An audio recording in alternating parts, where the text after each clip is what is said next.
In fact, the majority of victims have been compelled or have been seen to give forgiveness to the people who are asking for it.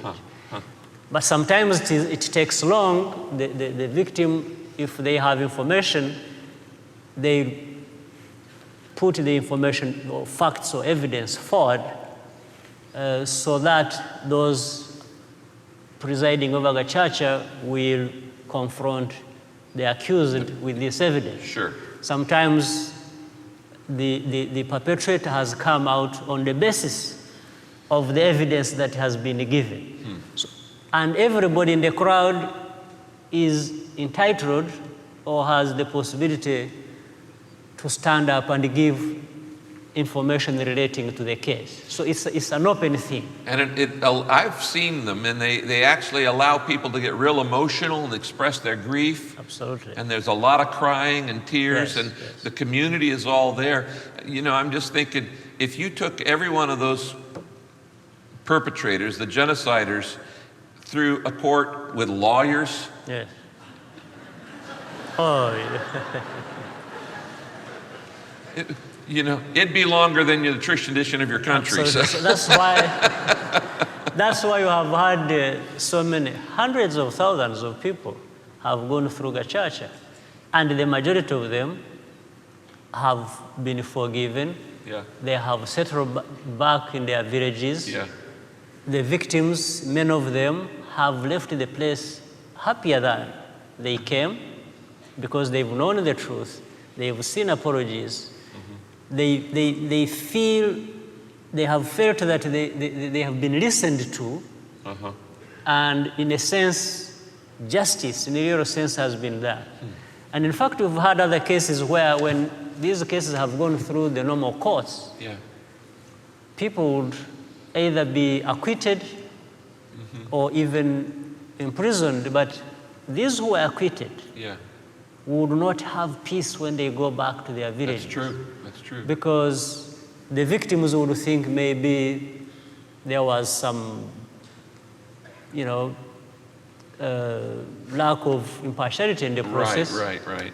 Or maybe there was a bribe, or maybe there was some kind of a sensitivity. And we even had loss of lives originating from this, because some people would be known on the village as actually perpetrators of genocide.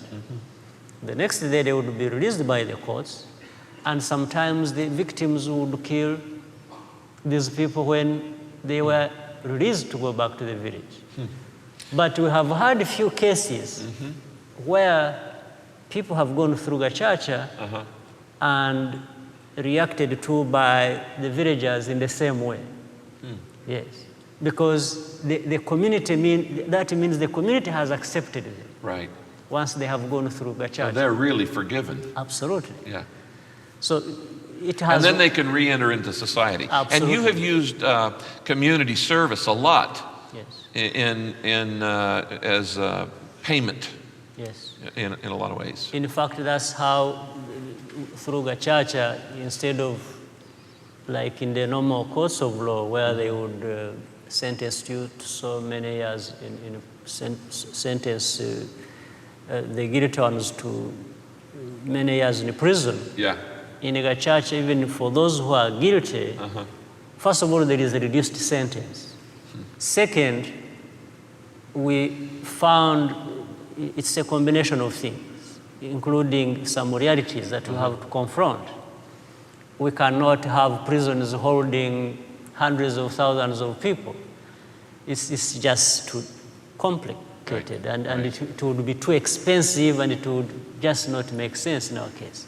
So what they did, instead of keeping people in prison, what we did was to say, well, first of all, why don't we let these people go back to their villages, but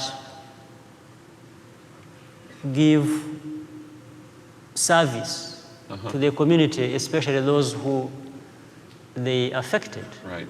And that is mainly the victims. So there's a restitution. Absolutely. Not just I'm sorry and you're forgiven. There's a restitution. Absolutely. Okay, I know a number of different countries right now that there are major groups in their countries that are fighting with each other. What is the role of government in national reconciliation? What do you see as your role as the president and the role of the government in guiding a national reconciliation? You see, our situation says it all. First, it is the government. It's the leaders who actually created a situation and led people to carry out genocide. You see, genocide was a kind of mass event. It involved a lot of people, but these people were organized and led by these leaders who were in the government. Yes. Now, the role of government is to lead people in a totally the opposite direction. While we had a government that divided its people and made its people hate one another, we have to be a government that embraces everybody, that brings the nation back together and educate people or demonstrate that actually even if there is anything that divides people, this can be turned into something more positive. Because if you are different, it means somebody maybe has certain qualities that are different from the ones you have. Or has strength that is different from what your strength is. So that means if you bring these people together and work for the common good, you come out better and stronger than dividing people. People cannot deny that they are different from the other. One person is different from the other, one way or the other. But how about building on that diversity to come out with what is commonly good for the whole country? Now, one of the things you did, for instance, was you got rid of the identity card. Yes, we had in the early 30s, during the colonial period, we had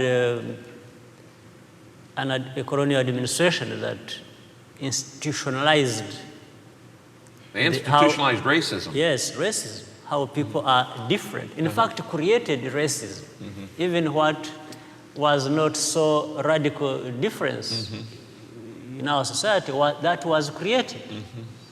And the people were made to understand that they were different from each other and that this is of critical importance. That and they did it to control the country. Oh, they did. The colonists did this. They used to call they it decided you're this and you're this. Divide and rule. That was the system. So they gave all Rwandese IDs, identity cards, telling them you are a Hutu, you are a Tutsi, you are a Twa, and you are different, and you must hate each other, you are dangerous to each other, so you must be kept different. And it was institutionalized over the years, and actually it worked. That's why, in the end, in fact, the genocide of '94 was not the first. We had smaller genocides, but there is no smaller genocide since 1959. This was being driven by government, by leaders. It was leaders from the president to ministers to mayors of the cities and other leaders involved in this, in making sure that neighbors don't get along with each other and just making them understand that they are different from each other. And small Rwanda, small country like ours, instead of bringing people together and putting their efforts together to deal with their challenges, they were just all through the history taught to be different from one another and to hate each other. So it's not, the government's responsibility today is to reverse that our people have been used to. So that if the government started, the government should clean it up. Absolutely. This is great, isn't this?